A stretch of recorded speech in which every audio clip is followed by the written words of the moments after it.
I believe it's time to start. Welcome everybody to the opening session of the third day of the conference.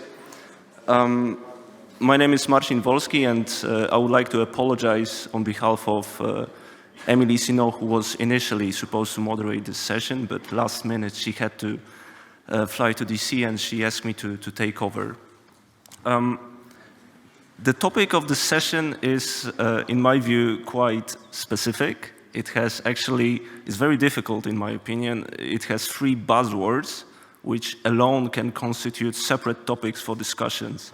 And they are cohesion, green transition, and digitalization. And I can imagine that putting these three words together is quite complex task to understand, to explain it, but fortunately we have four excellent speakers today, which for the next 90 minutes will guide us through and explain this topic to us in more detail. They are Niklas Ninas, the member of the European Parliament, Stefan Münch from Joint Research Center at the European Commission, Ron Boschma, the professor of regional economics at Utrecht University, and Nicola de Michelis, the director at the DG Regio European Commission. He is connected remotely today with us. At the beginning, maybe let me briefly introduce the topic from the perspective of the European Investment Bank and hopefully set the scene for the discussion later today.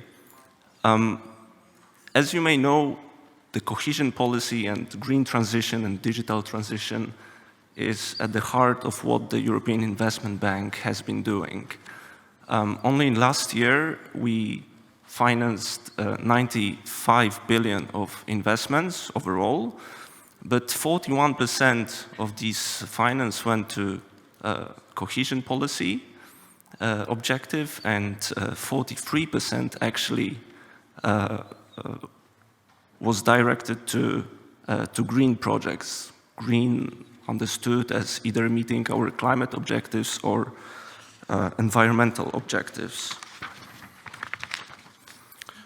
And because of the strategic importance of these topics for the European Investment Bank, at the Economics Department we have developed quite a heavy research agenda to guide, to inform our role in these areas. And I just wanted to draw your attention for a minute to the slide that you see behind my back and on the screens, which is from the recent municipality survey. So we surveyed more than 700 municipalities across EU 27 regions, asking about their investment and investment finance. And for this particular question that is presented on the graph, we ask about the investment adequacy in specific asset areas over the last 3 years. And the results are quite striking. We can see almost a monotonic relationship between the adequacy of investments in digitalization and in climate change mitigation and the level of development of particular regions in particular. So the relation is that the higher the income of the region, it seems that the lower the investment gap in these two investment areas. And I will not dare to explain the reasons behind, because I think our panelists today will do that much better than I can. Just before we begin, before I pass the floor, just a few housekeeping rules. So we will have 4 consecutive presentations for about 15 minutes each, and afterwards we will collect the questions from the audience, and of course the panelists are also invited to ask the questions to each other. So let me take a break here and pass the floor to Niklas with the first intervention.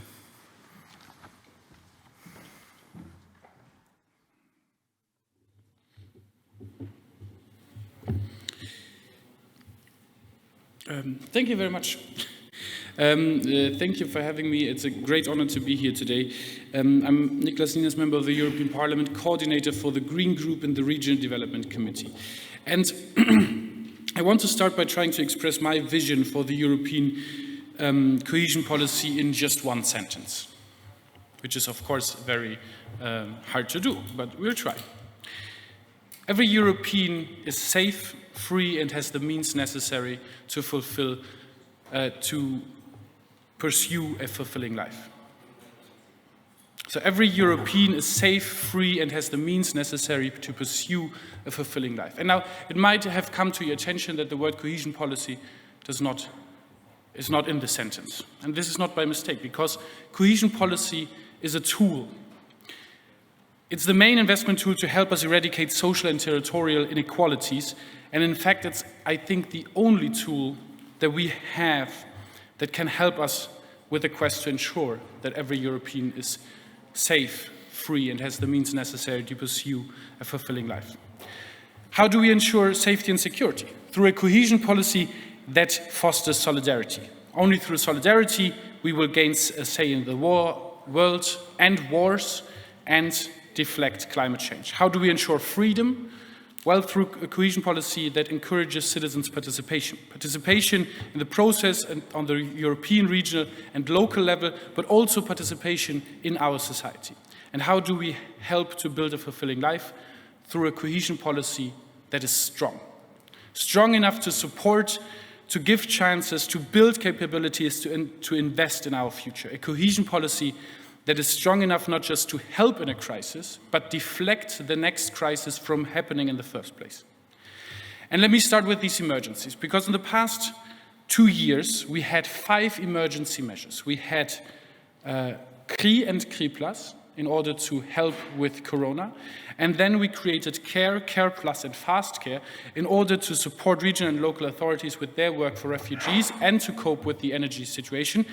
Both resulted of the Russian war in Ukraine.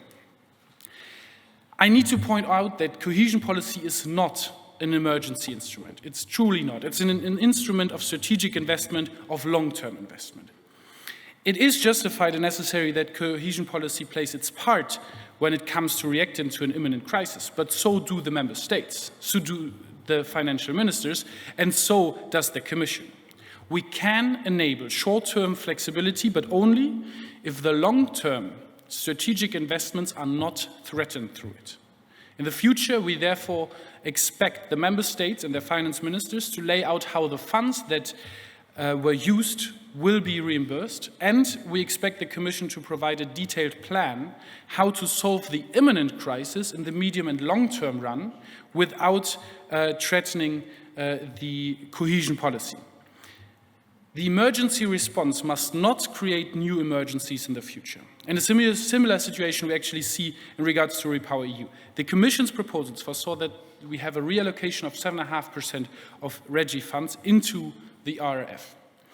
Last week, the Parliament clearly adopted a position that we do not do that. No funds shall be transferred, and that with good reason. If we already start at the beginning of the funding period, before even the first euro is being spent, to reallocating the money from cohesion policy, then we will create a long-term problem. We will fix a short-term problem, and we will see, therefore, huge holes in Europe's economic strategy and resulting from them more and longer-lasting crises. And so such attempts are highly dangerous for the future of cohesion policy and as such for the goal to ensure that every European is safe, free, and has the means necessary to pursue a fulfilling life. The only way to deflect multiple crises and providing strategic investment is by introducing more flexibility to the budget.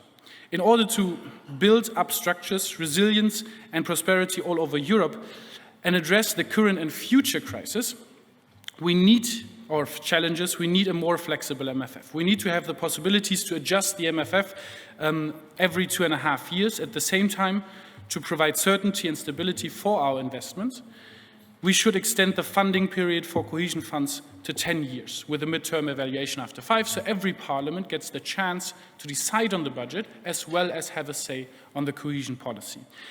And this way, there's an actual democratic oversight in the CPR and for the budget, and we have a chance to tackling the current crisis.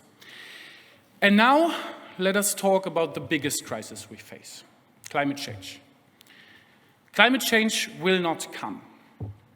It is already here. And due to climate change, we see an increase of natural disasters like wildfires, floods, or droughts.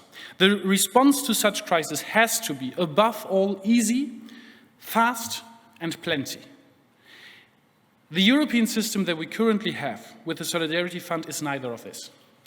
It takes too long to get the funding, the money to the regions. It is too complicated, and how much you get depends on the time when in the MFF the catastrophe strikes your regions. Therefore, we need to reform the solidarity funds towards an insurance system so that it's ensured that all regions can be helped no matter when the catastrophes come. And we need to find mechanisms to provide liquidity of funding way sooner than currently. And we need to enable the regions to adapt to climate change preemptively, so that catastrophes are avoided and human lives can be saved from the start. Only a Europe that's resilient, only a Europe that does not produce carbon emissions, and only a green Europe has the chance to be a safe Europe. The green transition is overdue, but it does not help to stand still just now because we missed the right start. We have to act. We have to face the fact that there's no future without green investments. We have to face the fact that certain industries will inevitably die because their only viable business model was, until now, to exploit workers or destroy the environment. Such business models have no future, and the transition away from them, from such industries, only costs more the longer we will wait. It turned out that gas has never been a bridge, but always was a trap. It created a dependency from fossil fuels, but also from dictatorships.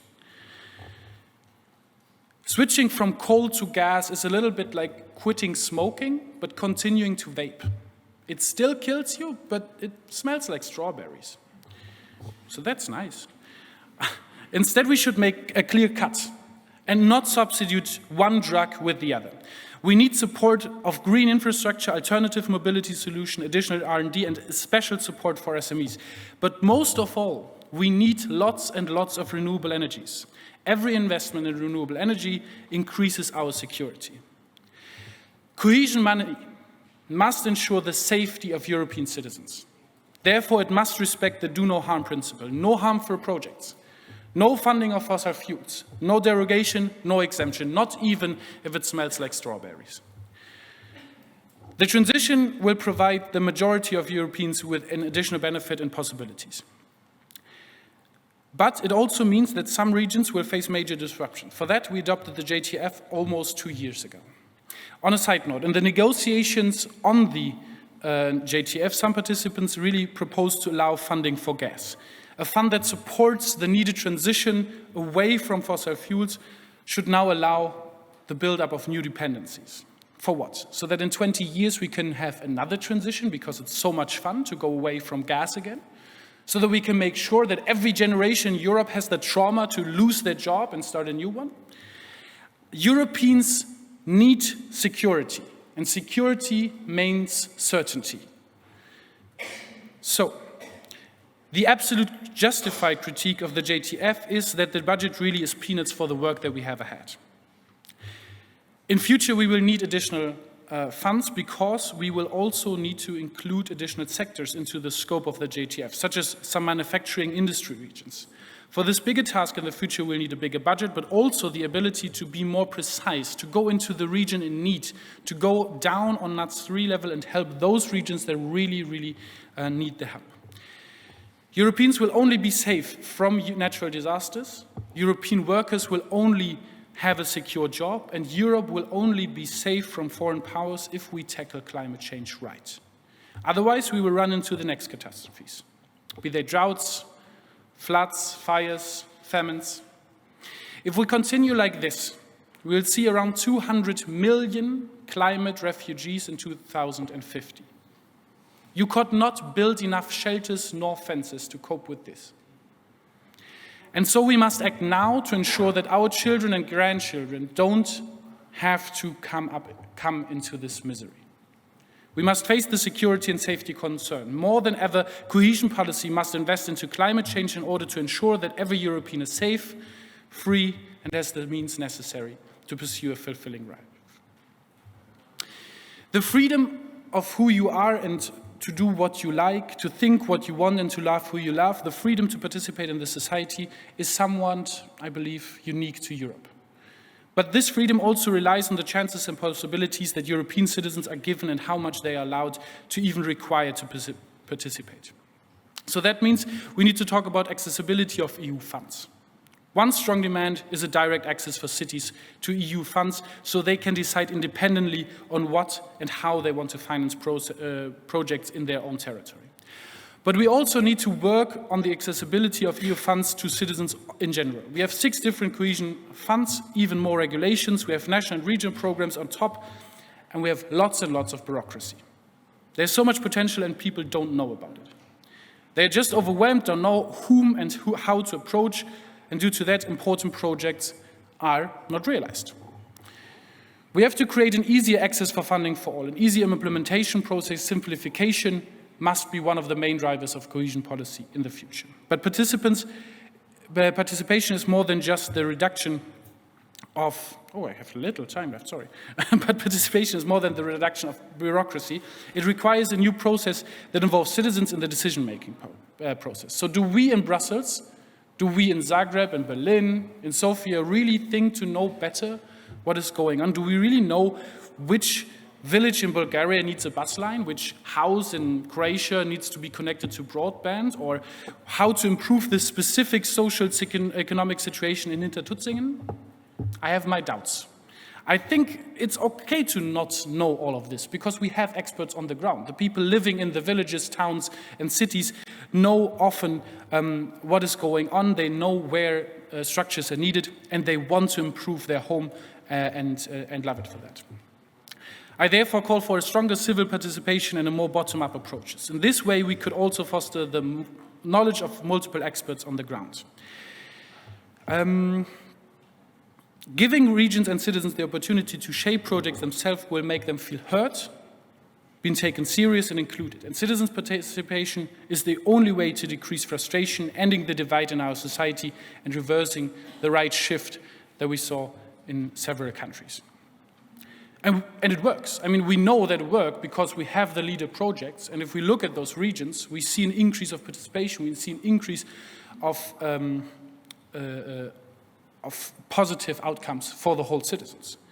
And you can call it CLLD, leader, or regional budgets. We need to do more of it, and we need more of it to ensure EU money goes where it's really needed. This is the real partnership principle, from Europe to its citizens. And this partnership says, you are free to be who you are free to do what you wish, and you are free to shape our society. You are a part of Europe.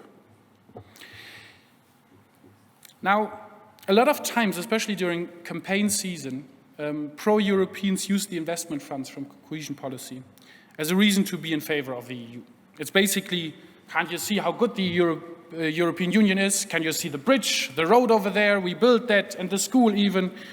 Be thankful for what you got from the European Union.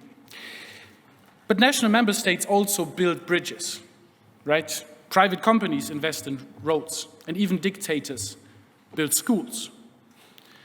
That is not what cohesion policy is. That's not what makes Europe so special. It's not about building one single road, one single bridge, or one school. It is also not about financing one green renovation on a building or a new hydrogen terminal.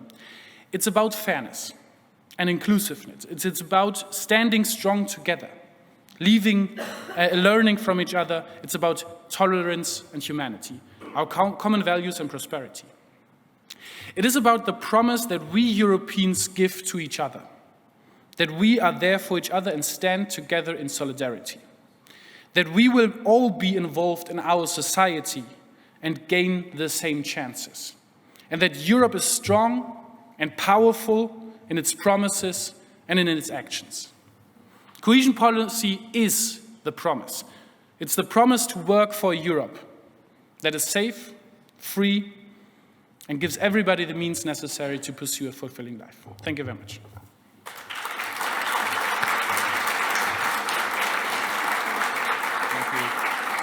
Thank you very much.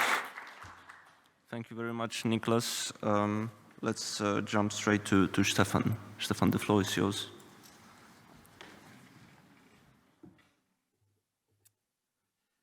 Yes, hello and thank you. Does it work? Yes. So, yes, hello and welcome also from my side. It's an absolute pleasure to present you a foresight report that the Joint Research Center has recently published on the topic of the green and digital twin transition.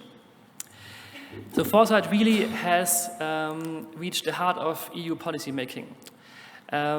We do foresight already since more than 3 decades with varying levels of interest from policymakers and also varying level of visibility.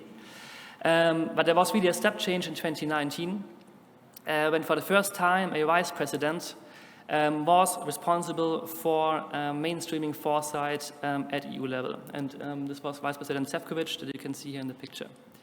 And since then, we publish an annual communication, which is called the Strategic Foresight Report. The first edition was published in 2020. It was about resilience. And each year, we look at a different topic that we ground in a forward-looking perspective. 2021, it was open strategic autonomy. And this year was about the green and digital twin transitions. And in fact, we not only publish a communication, but also in parallel at the same time a science report. And we do this because these reports have 2 distinct but different goals. The science report that you can see here on the left-hand side is really a summary of a foresight process that we at the Joint Research Center have run. It was an 8-month foresight process in this case that involved close collaboration with approximately 30 experts and over 200 stakeholders. And the communication is more of a political assessment. It builds on the insights from the science report, but it also involves a comprehensive consultation with member states and basically points out political action areas that are important for the twin transitions. So I will focus on the science report because that's where what my team worked on. So when designing this foresight process, we really had one overarching question in mind, and that is how can the green and digital transitions reinforce each other? And we took the green transition as a starting point. We looked at 5 sectors. We selected the sectors according to how polluting they are. We used greenhouse gas emissions as a proxy for that. And these sectors are agriculture, buildings and construction, energy-intensive industries, and mobility and transport. And we looked at where there are overlaps between the green and the digital transition in these sectors, and that how can digital technologies actually help to roll out green solutions in these sectors to achieve the goals of the European Green Deal. So while this is by definition quite a technical topic, there are many factors that are not technological that play an important role when it comes to the success of the twin transition. We refer to these factors as contextual factors. And we have 3 main categories of these contextual factors. The first one are societal factors, and that's really all about creating buy-in from the public for the transitions. So without the support of the public, they will not succeed. But it's also about behavior. So we know, for example, that if we want to become greenhouse gas neutral, by only using technologies, it will be much more expensive than by a mix of technologies and behavioral change. So it's really important to make these transitions also cost efficient. And one thing I would like to highlight in this area are so-called rebound effects. These are unintended side consequences of implementing a green solution, and we stumbled across these rebound effects quite a bit in our research. One example would be, for example, in the transport sector. If we want to reduce greenhouse gas emissions, we can move from conventional cars to electric vehicles. But this would mean that we would need much more electricity to charge these vehicles, and we can expect that we will have quite a high load in the evenings and people come home from work and plug in all their cars, and actually it will create quite a few challenges in the energy sector. So by solving a problem in the transport sector, we have issues in the energy sector, and we have to be very careful about these rebound effects when we think about the twin transition.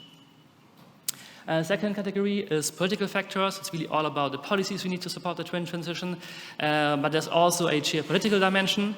So what about new dependencies? So do we have the global supply chains that we need to produce the green digital solutions that we need? And the third category, economy, it's about the competitiveness of new solutions. It's about employment effects, Niklas already mentioned it, and it's about how can we finance the rollout of these solutions that we need in the green and digital transitions. So keeping these contextual factors in mind, we can talk about technologies. And I guess that you would be very interested in what kind of digital technologies are the ones that we need, so where should we bet our money on? And after a few very intensive months of research, I can tell you that I do not have the answer to this question. So while we know what kind of solutions we need for the green transition, this is not really the case for the digital transition, because it's such a dynamic field. We don't know what happens in the next 5 years, let alone up to 2050, which was the time horizon for our study. But what we can do, we can say, or we can deduct what kind of functions are actually enabled by digital technologies. So how can they actually support green solutions? And if we look at many different digital technologies, current ones and upcoming ones, we can deduct 5 main functionalities that can help the green transition. You can see them on the slide, and also a few examples in the different sectors.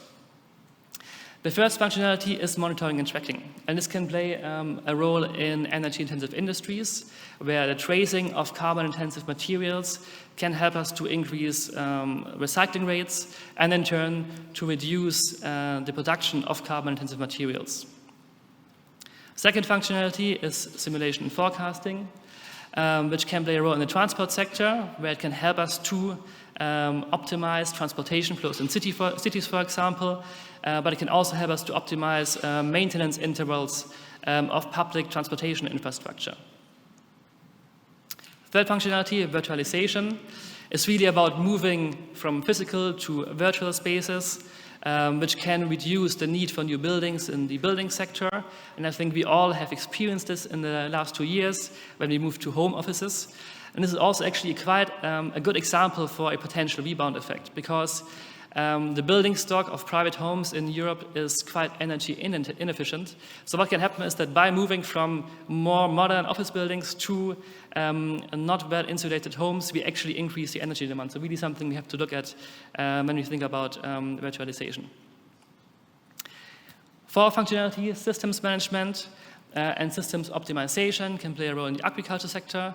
I've listened to a very interesting presentation yesterday about the twin transition in the agriculture sector. It's really about using modern sensors and artificial intelligence to reduce the resource needs in these sectors. So for example, to reduce the application of fertilizers while keeping the yield at least at the same level. So at the same level or actually increasing the yield. And the last functionality, information and communication, will play a huge role in the energy sector, particularly when you think about electricity grids, where we move from a more centralized system to a more decentralized system with a lot of small electricity producers. I'm thinking about rooftop solar, for example. And while this will increase the complexity of managing an electricity grid, of making sure that we have a security of supply, it's quite important to actually have communication channels with all these small producers, and so communication technologies will play a huge role there. So these examples I took from case studies that form the basis of our report, and in fact we developed 10 case studies, 2 per sector. And these case studies enabled us to dive a bit deeper into a certain green digital solution. And we looked at how do digital technologies in detail support a green solution. We could look at a sustainability assessment, looking at all the 3 dimensions of sustainability, so economic, environmental, and social. But what it also enabled us is to look at challenges in rolling out these solutions. And if we now look at all the challenges in these 10 case studies across the 5 sectors, we can get a pretty good picture of what could actually hamper the green and digital twin transitions. And we could formulate on this basis key requirements to address these issues or avoid them. And these are also kind of a conclusion for our report and also today for this presentation. And so you can see there are quite a few of these key requirements.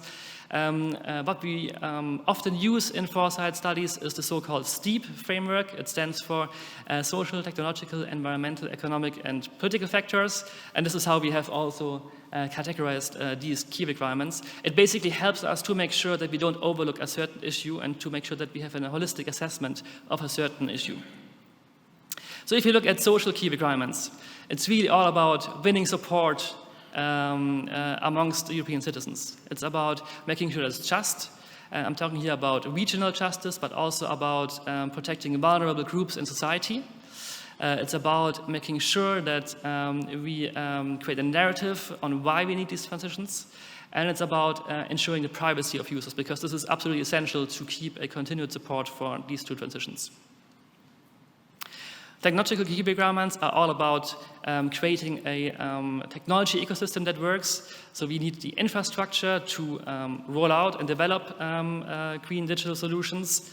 But we also have to make sure that the different elements in the system can talk to each other, because only then can we actually fully benefit from digitalization. And when communicating to each other, the communication channels actually have to be secure. And I think I don't have to tell you anything about hybrid warfare anymore.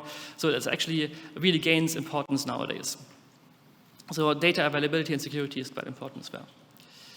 When it comes to environmental key requirements, I already mentioned rebound effects. So we have to make sure that we are aware of these rebound effects so that we can actually counteract them. And we have to really think about where do we really need digital technologies to enable or roll out green solutions, and where don't we need it? Because digital technologies do have a environmental footprint. So we need a lot of resources, we create electronic waste, and what we refer to as frugal innovation. So we really need to only use digital technologies where they are necessary. Economic key requirements. It's really about making sure that the solutions we need are competitive. We see that in general, new solutions usually have a competitive disadvantage when in comparison to already established technologies. We also see that particularly smaller players in the market will have difficulty in competing in a more complex world. So we have to support them. We have to make sure that they get the skills to be able to deal with these new solutions. And we need to make also sure that the labor in general is equipped with the skills needed to deal with digital technologies. And lastly, political key requirements. It's really all about supporting all the other areas. So we need to implement the standards to make sure that the system is coherent and is working together. We need to make sure that our policies are coherent. And I'm thinking here about different layers of government, but also about the different regions. And we need to make sure that the investments are channeled into solutions that have a potential in the long term. Also something that Niklas already mentioned. So we don't want to have one transition to have a next transition in 10 years' time. So we really have to make sure that we only focus on those solutions that will deliver us what we need in 2050. And with this last point, I will end my presentation, and thank you for your attention.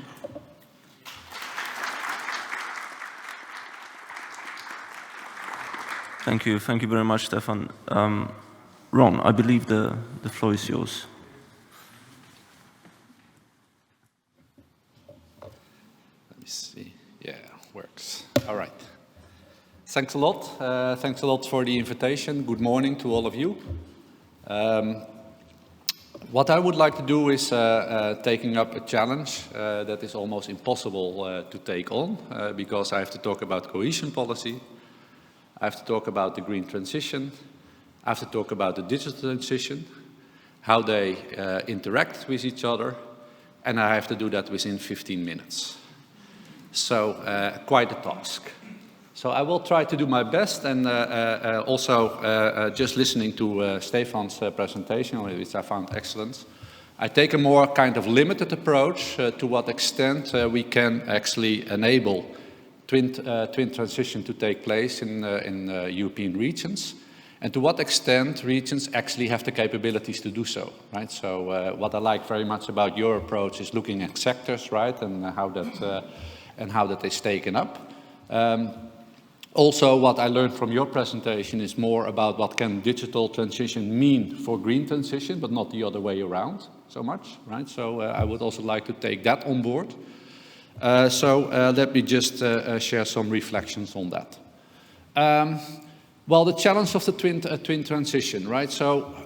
First of all, when we talk about digital transition, it can mean many things, right? It's a huge literature on that. Many empirical studies that, for example, look at digitalization and to what extent it will have an effect on labor market dynamics, what type of jobs are created, what types of jobs might become obsolete, what is the nature of the task that will change within each job. There are also studies on looking at what type of technologies are involved and to what extent regions have capabilities to move into those digital technologies. But it has been a kind of a topic that has been addressed by researchers by not linking it to other societal challenges. And then you have the field of the geography of the green transitions. I just put a lot of references here, but I could come up probably with a list of 1,000 references that have taken up that question because, again, it's multidimensional. There are many factors that could be studied and addressed. But of course, the big challenge is, and this I think is the idea about doing the twin transition, is how to combine the two. And we do that in the context of cohesion policy. So we are not only interested to what extent regions can actually contribute to the twin transition, but to what extent that also applies to whether that is taking place in high-income regions or low-income regions. In other words, the things that we are interested in when we address cohesion policy. So is the twin transition contributing to the inclusive growth in Europe, right? Do we expect that to happen? It's already a big challenge to combine smart and inclusive growth in European regions. We have just published a paper on that when we actually observed that the innovation process has a tendency to widen economic disparities across regions in Europe. And when just two observations that come out of the study is that the low-income regions tend to be close to low complex technologies and industries. So if we look at what type of potential they have and what type of activities they might diversify in the coming years, given the capabilities that they have, they're kind of stuck in low complex technologies and low complex industries. So that might be, it's very much related to the talk of Simona yesterday about the development traps, that low income regions might be actually trapped in low complex activity, and it's really very hard to get out of that and to diversify because they don't really have the capabilities to do so, and there really should be a tremendous policy effort to make that happen. And high income regions in that respect have a much easier job to do. Well, let's skip this one for the sake of time. So what we are after is looking for opportunities in the twin transition. And I think the question that should be raised is to what extent regions have the capabilities to do so. And I built on a lot of work. I've been involved myself with many colleagues worldwide. Cesar Hidalgo is one of them, in which we try to observe and identify what type of capabilities do you actually need to go into the green transition. Some regions might have the capabilities and that give opportunities, but it also set limits to what can be achieved in this diversification process. You cannot just diversify into anything and be successful in the twin transition. And what the twin transition actually tries to reveal is to what extent the two types of transitions can reinforce itself, right? Stefan was also talking about that. To what extent can they actually mean something to each other? And, well, that, of course, is a big question, and how to do that. What we are thinking about, and actually doing research on that right now, don't really have already conclusive answers to that.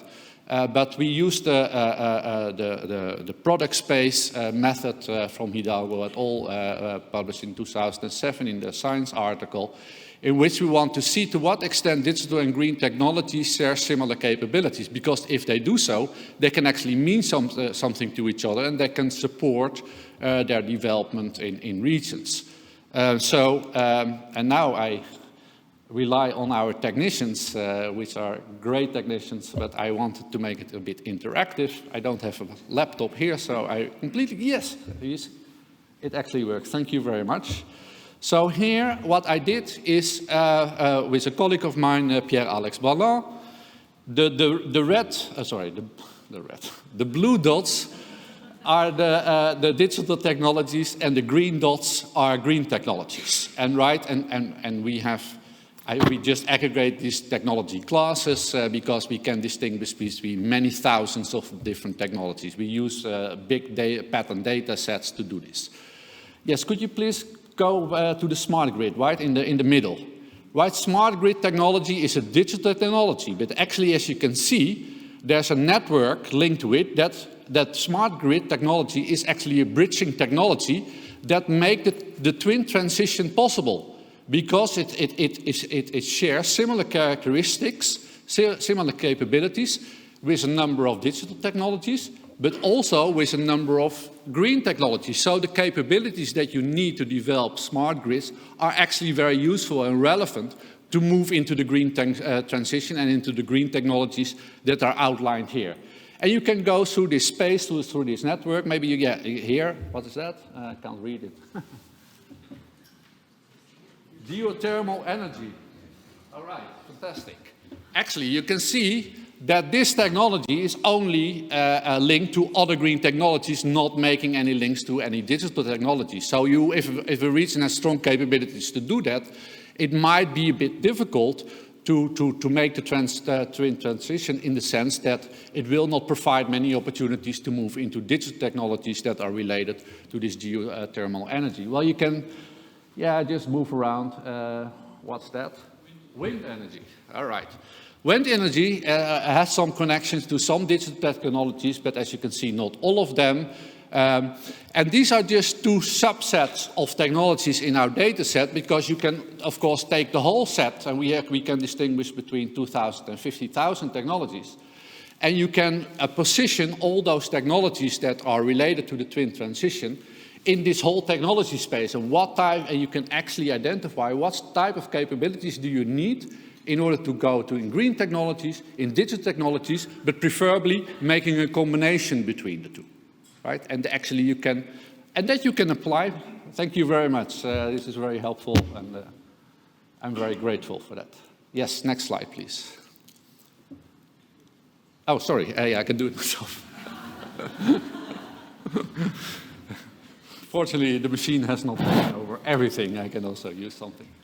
Okay, looking for opportunities in the twin transition. Then we want to apply this framework to see to what extent actually any region in Europe can really contribute and participate in the twin transition. And we use this stack space, this twin stack space, to actually identify that. So we know, and what we expect, and this is very much work in progress, that this opportunity space will differ very much between regions, because each region has its own history, has accumulated its own capabilities.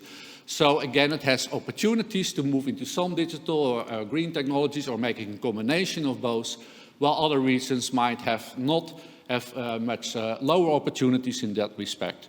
But in some regions, both transitions may reinforce each other, and that is what we want to see, right? But what I expect is that will only apply to a number of regions in Europe, and many regions will not have that opportunity. But that is, of course, will be the outcome of our research, which we are still very much working on. So this here, this is a fictitious example. Don't take it very seriously. But on the x-axis, there is relatedness density, which more or less proxies for the relevant capabilities that you need in order to move into those green technologies and those digital technologies. And on the y-axis is also measuring the complexity of the technology. The more complex, the more economic benefits you might accrue from those technologies when you are successful in developing those. And this could be just a region that actually has many relevant capabilities to make the green transition, but not so much in the digital transition, right? If they reinforce each other, what I would observe for European regions is those green dots and those blue dots are together in this graph, right? Because they can build on relevant capabilities that they both need in order to make this twin transition. I cannot show any results yet. As I said, we are working on that, but this is cool. And then you can also make this kind of maps. So I could make a map using this method to say, hey, which regions have the highest opportunities to move in the twin transition.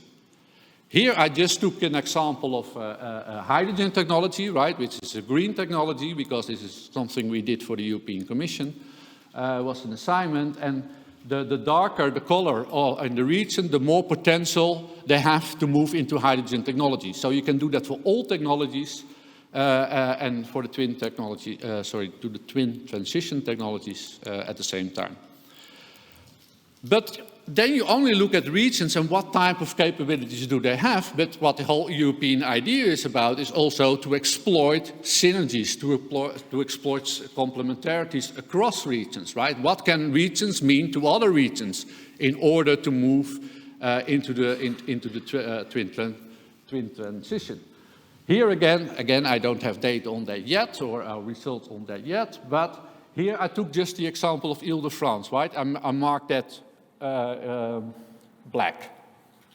And now I want to see, okay, if Ile-de-France has some type of capabilities that you need to move into new hydrogen, but it does not have all the capabilities that you need to move into hydrogen technology. So then you can identify other regions in Europe that can actually help Ile-de-France to move into hydrogen technologies because they provide complementary capabilities. And then it's a matter of making the connections to those regions that can be very helpful. When we showed this to the European Commission, President Macron was very happy about this result, but as you can see, you can make a national program to develop hydrogen technology, because you can just exploit the collaborations, the opportunities that French regions can provide in order to move into hydrogen technologies. Well, you can do this for any technology you want, for battery technologies, etc., etc. So I have still 2 minutes left, but I have no words anymore, so thank you for your attention.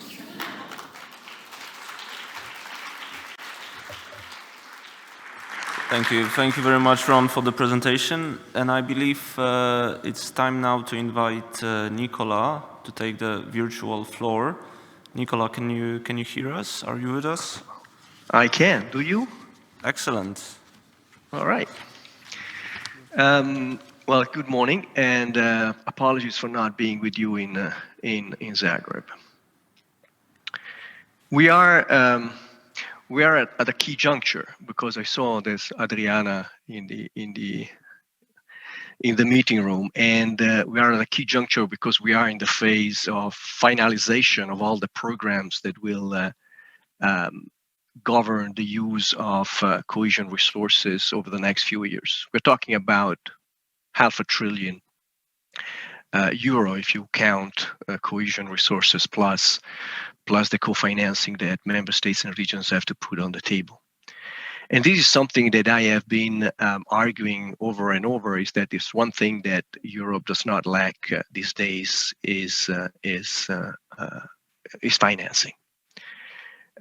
If you add the resources of the new cohesion policy 21-27, the tail of cohesion policy 14-20 that is still in its last year of implementation, if you add the resilience and recovery facility, let alone all the resources and loans that come from the EIB, certain member states are faced with a multiplication of the EU resources they have at their disposal by a factor of 4, 5, 6.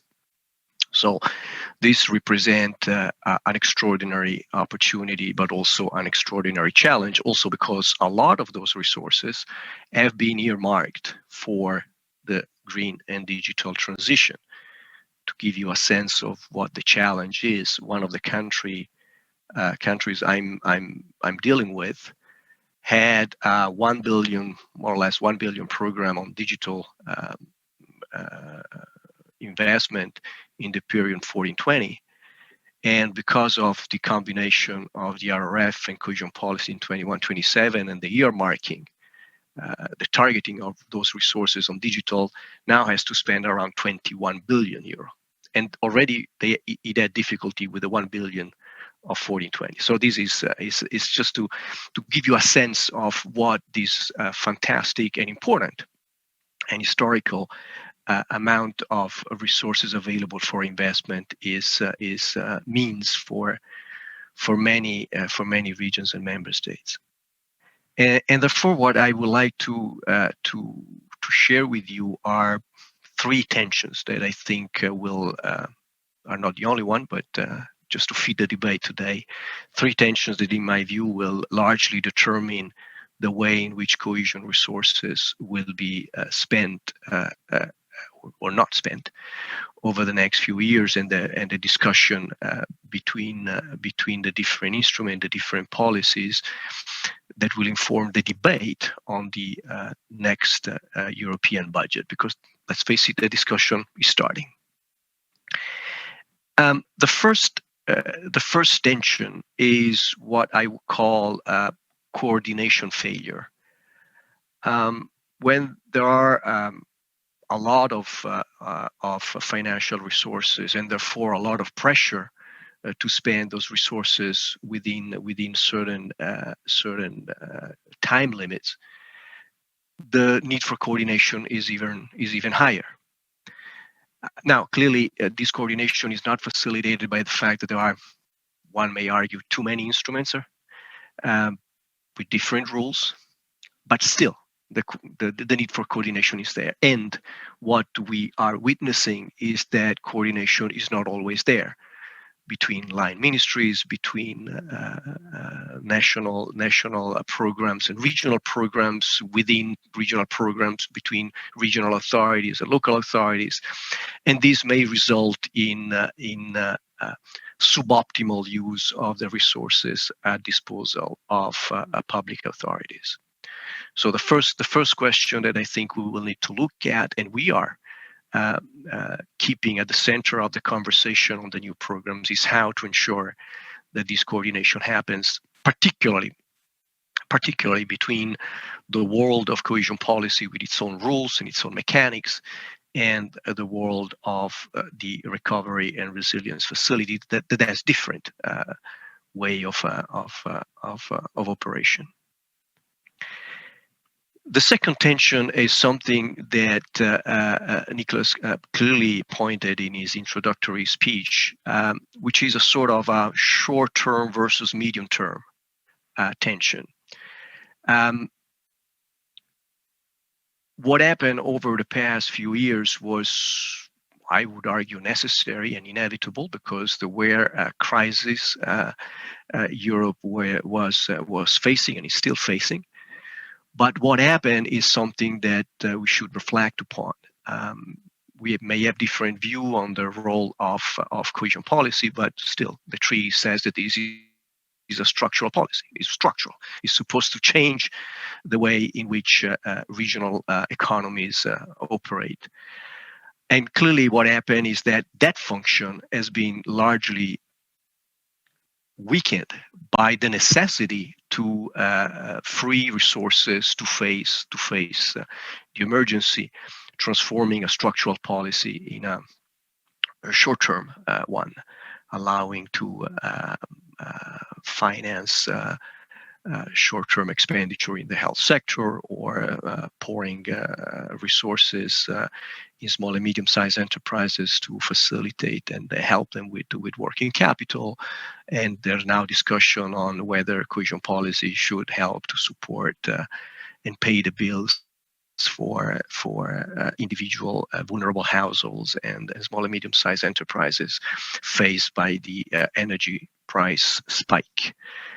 Now, clearly, this has changed and has shifted resources away precisely from those priorities we are discussing today. We have seen it very clearly that, particularly with the CRE and CRE Plus, to address the COVID pandemic, the first victim of that transfer were precisely investment in the area of energy efficiency, renewables, climate change. Again, we move resources from what was necessary but less important at that point to urgent matters. But I think that this will require a serious reflection on how to think the way in which the EU budget should operate, and whether, as Nicholas said, flexibility should be constructed to protect, in a sense, the structural function of certain policies, and particularly of cohesion policy. The last tension I see, and this was partly addressed by Ron, is the capacity of public administration, of public institutions to manage all those resources.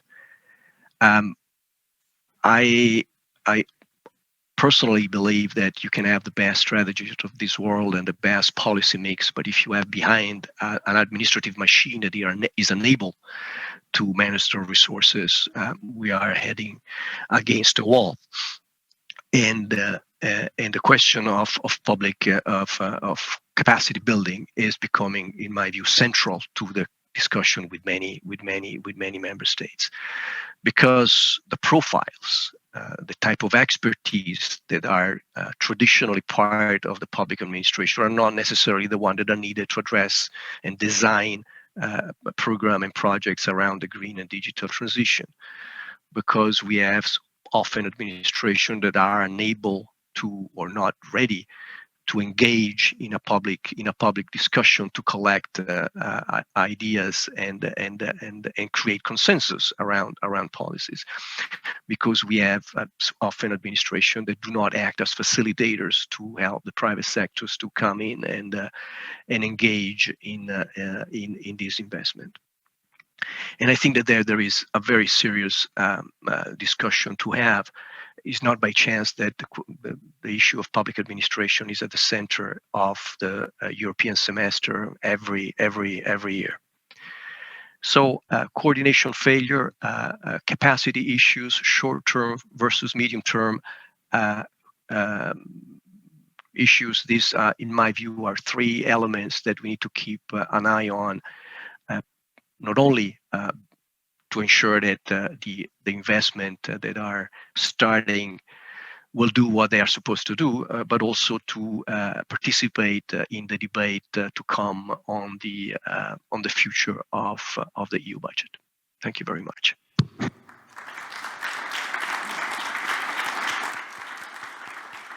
Thank you very much, Nicola.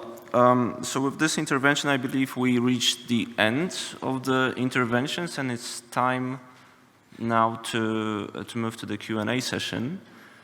I see some hands are being raised. Can I please ask you to, when asking the question, can I please ask you to identify yourself and identify also the speaker whom you are addressing the question to? Thank you very much.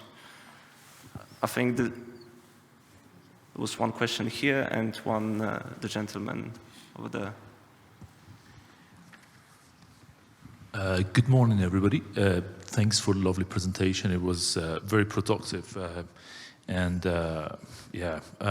So the gentleman on a virtual platform, I forgot his name, but he correctly mentioned the role of public administration in the implementing cohesion policy, but also Ron highlight the importance of digitalization and technology within that policy. Nicholas also spoke about the citizen participation, although I believe citizen participation is one-way system giving a feedback, but when it comes to the engagement means we've got two ways collaboration. So I think the word of engagement is the correct way to say it.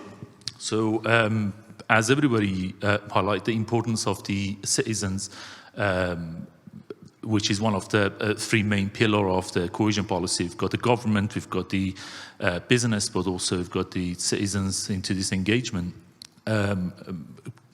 Culture of engagement, it's very crucial in this sense, in order to basically have that sense, that character, that they feel like it is important to engage with the public administration, specifically local governments who are the frontiers of end users, which are the citizens. So this digital culture is extremely important, that every category of the citizen across the community basically can engage.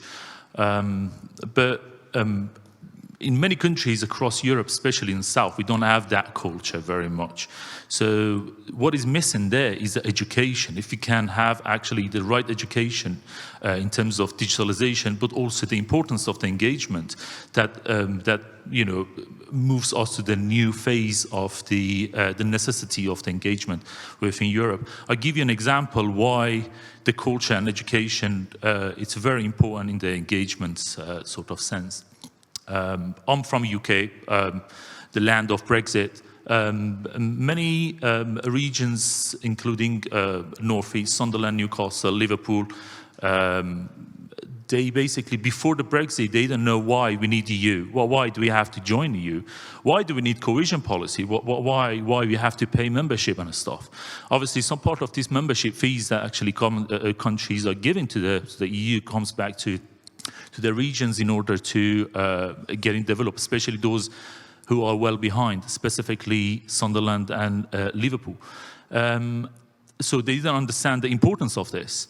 What happened after Brexit happened, you know, we got out, then they ask, are we still getting our money back? I was like, what? I mean, you just voted out, but you're still thinking about you getting that development budget from the EU. So they don't understand actually what the importance of the cohesion policy and why we need to have that solidarity across the EU. This comes to the two only solution, I guess. One is either we educate citizens why the engagement is important, how to get on with it, and where they can actually get engaged with, or we have to go to the older school and get on with budgeting the wine industry and feeding people with the alcohol, get more comfortable and get engaged. So I was just wondering what you think about the importance of education, especially in digital skills for the governments and for the citizens in order to have a better engagement with the local governments. Thank you. Thank you. Can you repeat, please, to whom are you addressing the question? To Nicholas and also the gentleman on the virtual platform. Nicholas. Thank you. Thank you. There was one more question here. My name is Ani Tubaji and I'm from Swansea University, which is Wales, the UK. I'm originally from Bulgaria. And before I make my intervention, I think what is very much due to be said and was not said yet, and I'll do it on behalf of everybody who is here, and I believe they resonate with me. Well, a huge thank you to the European Union and to the cohesion policy, which for years has worked for Europe, and we do appreciate it. There is a lot to be done, and I hope my intervention will help in this direction now. But you're also very much celebrated, and thanks for the wonderful strategic work which has been done in the EU for a long time. And you, young guys, Nicola and Stefan, you're the voice and the hands that will continue this great job. And we all love you, Nicholas, for what you said. We're here, however, to see how and to further support GRC's work. So I'm working on context, which is the couch, okay? So I was very much happy to see it part of your current conceptualization of how things are done. But I think even for me, you have a little bit overdone it. In what sense? So the economic thing, this is the structure. And then this structure is happening, and this input is happening in a context. And then the context is the social and the political, which you had there. So everything fine, just a little bit not name everything context. And then once you have this, your steep elements are a function of it.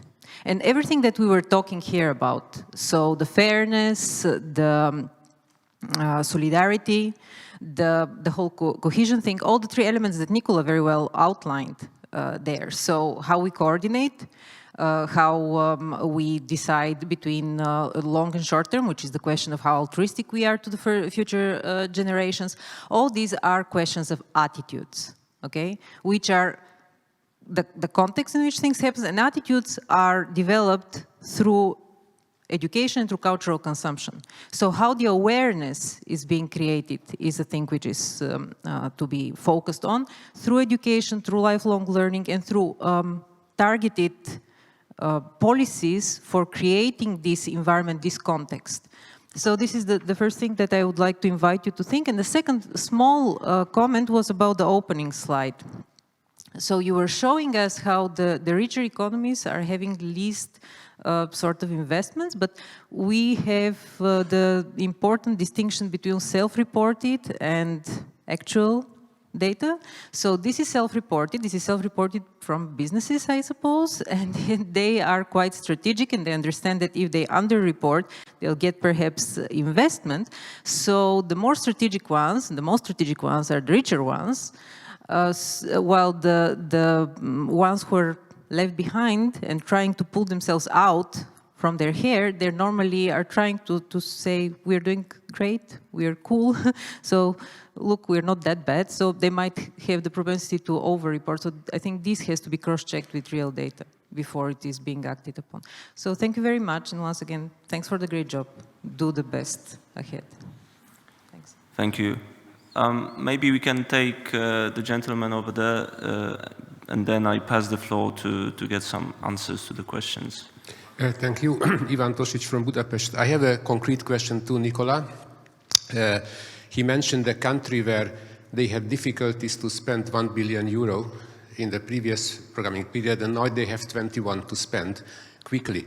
In such a situation, there are pork barrel policies coming. They are just taking the next program, which is ready from the and which has nothing to do with reform. My question is, in the United States, the Biden administration had a very similar program for coronavirus consequences, $350 billion US.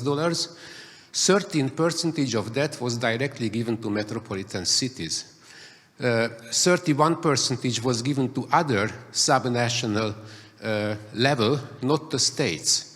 So will the Commission be ever more brave not to give the whole money to the countries who are gatekeepers and who are doing their own programs, but directly to those actors who know better how to spend this money in a strategic way? And these actors are obviously, I think, the metropolitan cities, regions, and other actors who can develop a program which address the multiple crises in a strategic way. Thank you. Thank you. Thank you very much. I saw some more questions to be asked. Let me maybe first take the questions that we collected and try to answer them, and then we'll take the second round of questions.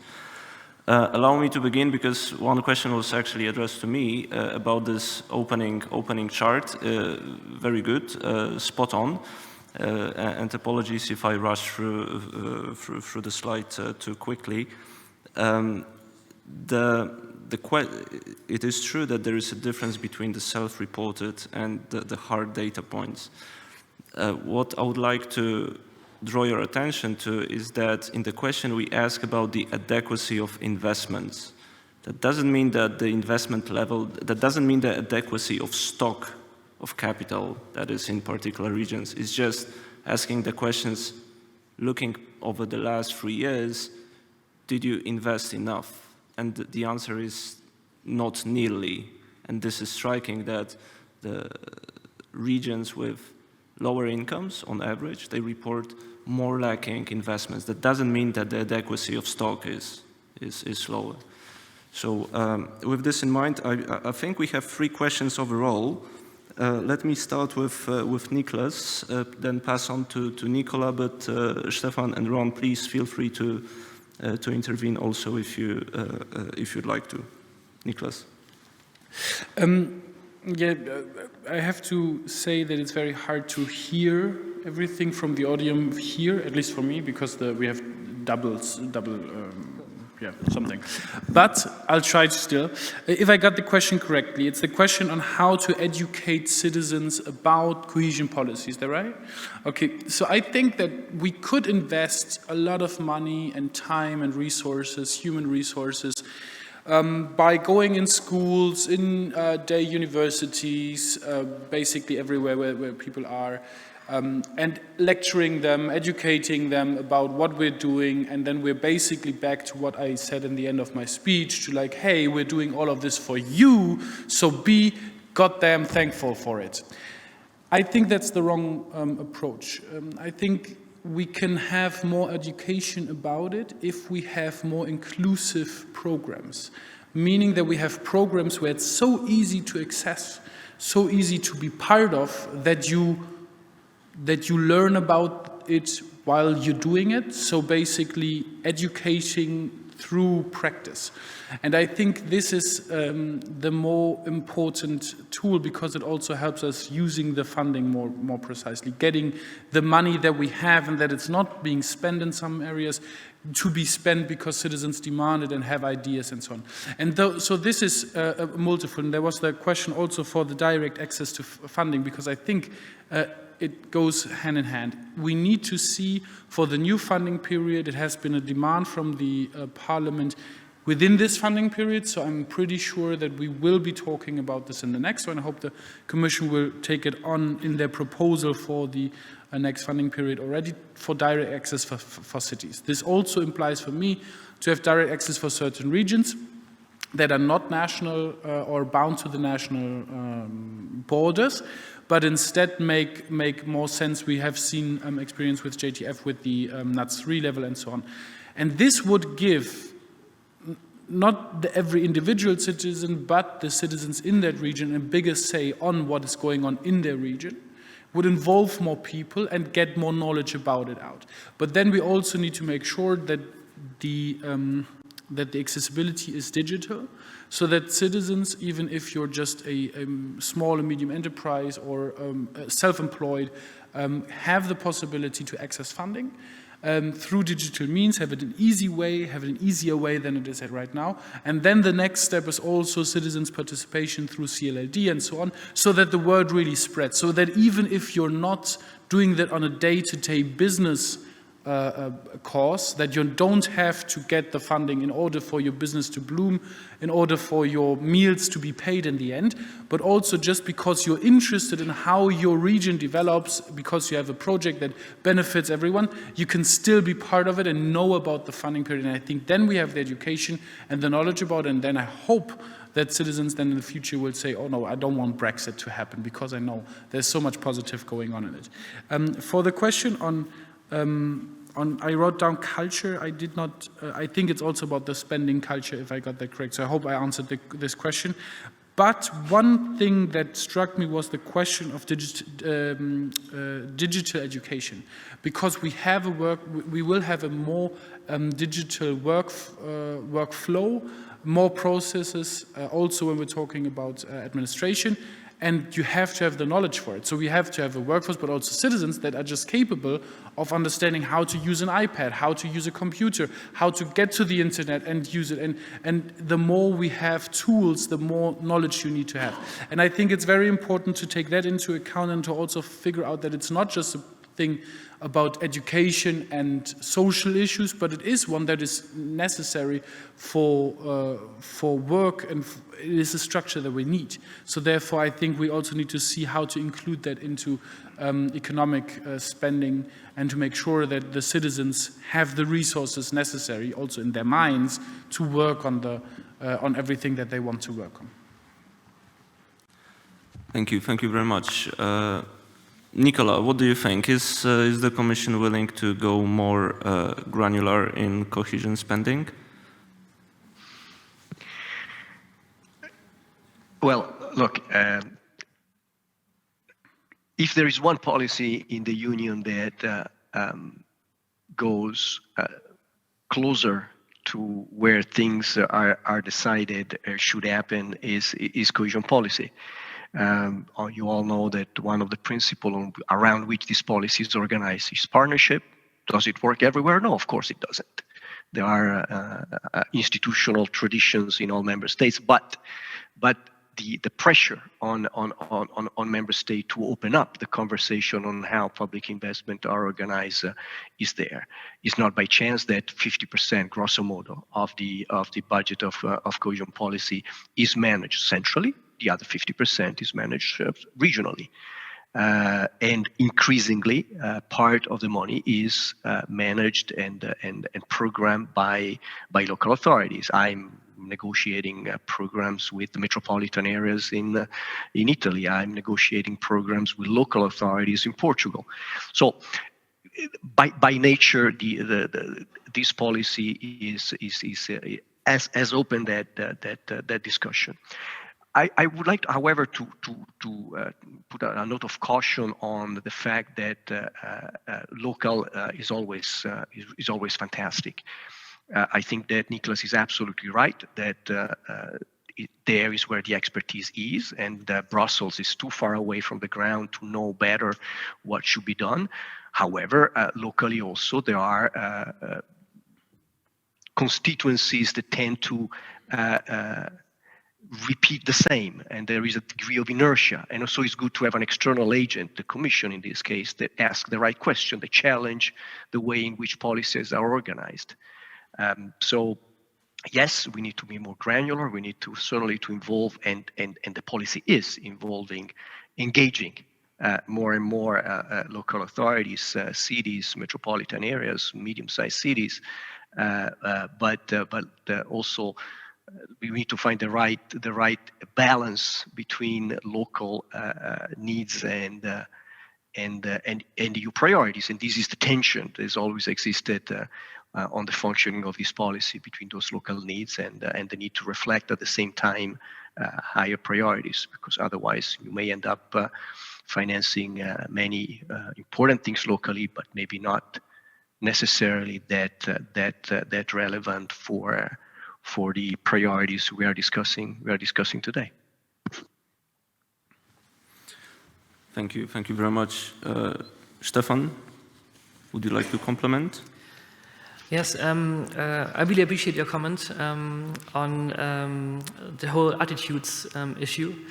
And so the report that we published was rather a high-level report that does not go into these details, but there is actually a lot of work going on that is relevant to this, because we really have to think about what kind of behavior has to change. So there's a whole thing about nudging, but also I think what's really important is to create an understanding and a buy-in, so to create ownership in the public of these two transitions. And here citizen engagement, and this is also something that has been mentioned several times here at this conference, is really the absolute key, because only then can we actually create a support and a lasting support for these transitions. And I can give you an example how that went completely wrong.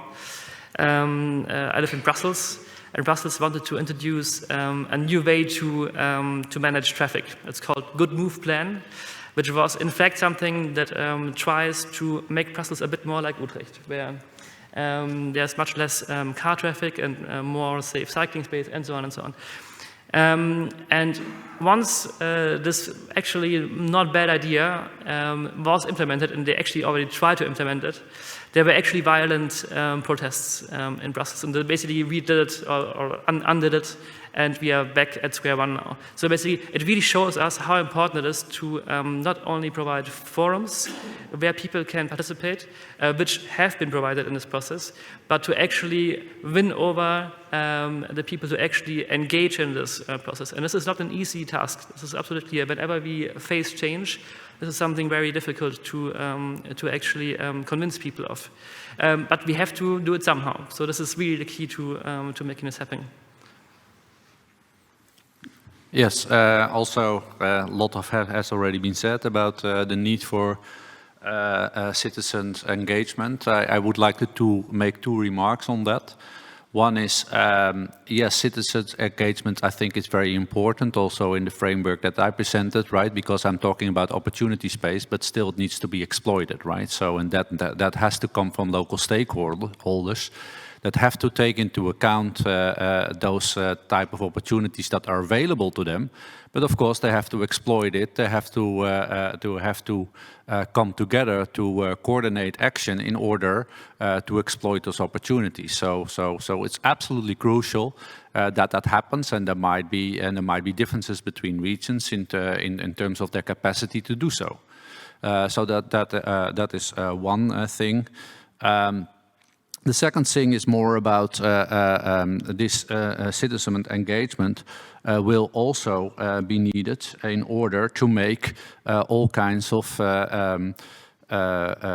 actions because the digital technologies, or even also the green transition that is happening, they actually might have certain preferences to take up some and not all of them, right? So digitalization, of course, is also very much contested technology, which people have to come to an agreement to, because many people don't like windmills just in their neighborhood. Just to give an example, so it's contested. So you really have to build consensus and support in order to make it happen. The same with digital technologies. Of course, those are also contested technologies. It's not just that everybody is happy with that, but it might also have adverse effects on the well-being of local citizens. For example, when your job will become obsolete, or and then you have to do something about it. Think about how to take up that. I think for those two particular reasons, civic involvement is absolutely crucial, and that should be taken very seriously. If I may add 2 points.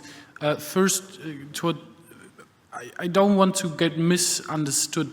Citizens' participation, also in CLLD, also in direct access, and so on and so forth, does not mean that we would, pretty much like in RF, you know, I'm a big critic of RF, but to take a sack of money and give it to the people and say, here you go, do whatever you want. That's not the intention behind it, right? It's still following EU rules, still getting the expertise from the Commission, still trying to work together with different ideas and visions, but giving more flexibility and more freedom to the citizens to get into the process and to decide with the others. And the second part, and that's why I think why citizens' participation in this transition is so important, it's not enough to have a good idea, not even if you have the best idea. And that is something that, you know, speaking from a Green Party perspective, since we have been trying to follow researchers for 20, 25, 30 years now when it comes to climate change, yet still we see that even the best ideas or most important things are not being followed because you don't have the majority for it, because people don't like to see the change so imminent and see like it's hard for me and I don't know what I get benefit from it. I said earlier that the industry that are employing a lot of people are hurting the environment, but you don't see the hurt of the environment. You don't see it because it's projected in the future, and so therefore the transition seems to be more problematic. So in order to get there, be it in the traffic situation or also when it comes to windmills, in my region, very strong debate about it, you always have to involve the citizens in it. You have to bring them and you have to make them benefit from this whole transition and make them part of it. Otherwise, we will fail with it.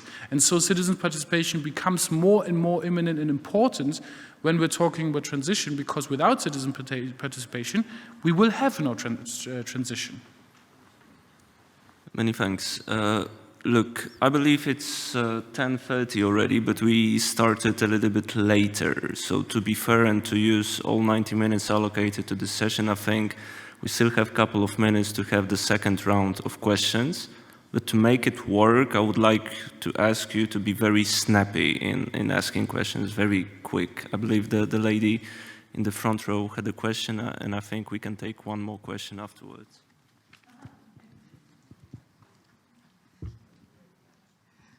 Thank you very much. In fact, I want to thank all the presenters because they raised very important points, and all of them are really crucial.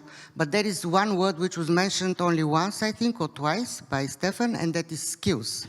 Nothing will happen in the twin transition if we don't have skilled people. And I think this is something that we very often neglect. Even spending 21 billion in one member state, you need not only administrative capacity, because administrative capacity has few facets. It should be number of people, but it should be the skills and knowledge and competencies of these people.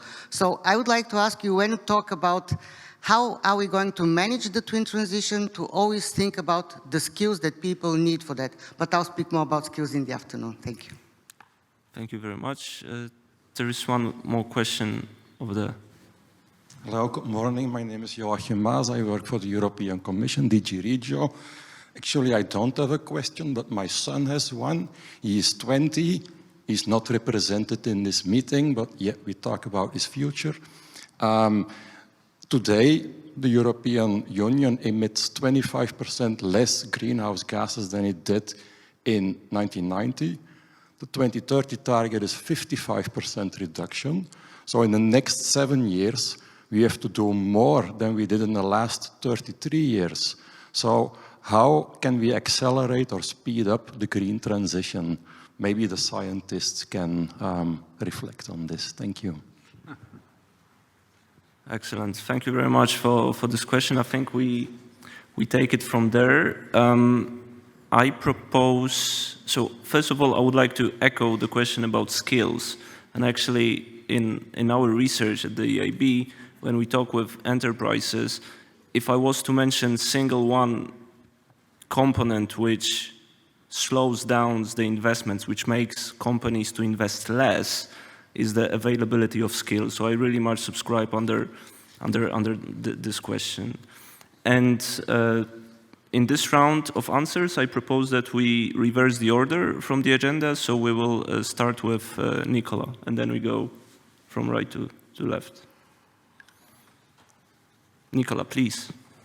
Thank you very much, but I'm not sure I have much to say because Adriana said it, and I think that she's absolutely right, and is the reason why what we are seeing in the negotiation of the new programs is that the part dedicated to skills, to education, to basic services is becoming more and more significant, and she's absolutely right.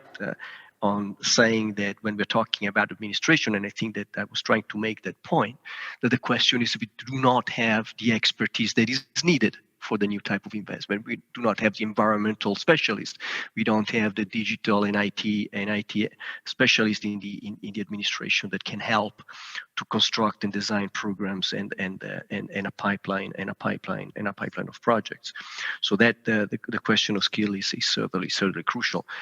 Concerning the other question, I can only say that how to accelerate, well, by investing more and more and shifting the preferences of member states in that direction. And believe me, there is still a gigantic inertia and resistance to do that. How many times I have encountered member states who say, wow, wait a second, on energy efficiency, we have done a lot. We don't have more capacity to do more, while we know that the needs out there are huge. So there is, and this is the type of negotiation that we are having with many member states. In the relatively small area of cohesion policy, clearly there are all the national policy that needs to be steered as well in that direction, which is something that we're trying to do with other instruments, such as the discussion on the European semester. So I think that the Commission politically is very present on this discussion in trying to redefine the way and redefine the priorities of member states investment. Thanks, Ron. Yeah, all right. About the skill question, yes, very important one. I think it partly captures the capability approach, right? Which skills are, and indeed, when you're missing capabilities, the more this skill questions becomes relevant, right? Because you have really to invest a lot in education in order to lift the skill level in order to make the transition. So I think it depends also very much on what type of region you talk about. But we also know that especially digitalization has huge consequences for the need for skills and the type of skills that are needed on the labor market, right? So it's not only about creating new skills, and new skills are needed, and therefore you have to make an effort in order to make sure that this transition is made possible. But we should also not forget about the fact that both transitions also make certain skills obsolete, and people will become victim of that. And there's also a kind of responsibility from policymakers to take that up and make sure that those people are not left on their own, but actually they have to make a lot of efforts to reabsorb them into the labor market by re-educating. But that, I think, is another question, right? Which is very much related to the skill issue that you mentioned. Well, how to speed up climate change? I wouldn't recommend that. So how to speed up policy that tackles climate change? I'm not sure, right? So I am pretty optimistic because I see the new generation is actually, if you talk with young people, it's so much on their mind. So I'm very hopeful in that respect. So I really put all my hopes on them. And your son of 20, I'm sure, will make a great contribution to that. Thanks. Stefan? Yes, so also to address the question of accelerating climate action, I think we should also realize that the EU is actually one of the most advanced regions when it comes to climate action. So we really have extremely ambitious targets that are very difficult to reach. Whether they are ambitious enough, I will not comment here now, and I'm not in a position to comment on this. But I can tell you that the point where things changed was when we had this broad movement amongst students with the Fridays for Future demonstrations. So we really can see once there is public support for accelerated change, there's such a pressure on politicians that they actually also will implement these changes. And so here, this is, I think, the only way how we can actually become climate neutral and how we can accelerate this process. Many thanks. Niklas? Not much to add from my side. I mean, the question were for the scientists, and I think it's rightfully so, because I can only repeat, we need to accelerate, we need to be faster and do more. But for the skills question, I absolutely agree with you. There was also meant in the sense of what I said earlier about digitalization. It's about the skills in general to foster that. But I also have a question, which is what kind do we need, and do we need them at all, reforms also in the managing authorities in order to cope with digitalization, to make it easier to get access to funding, and so on and so forth. So what challenges do the green and the twin transition also bear for managing authorities, for the member states, and what do we from the European side can involve in forming reforms to make it better in the future? Thank you. And perhaps with this question mark, let's conclude. I saw some more hands being raised. I encourage you all to reach out to the panelists during the coffee break. And let us stop here. Please join me in thanking the panelists for their contributions. Thank you.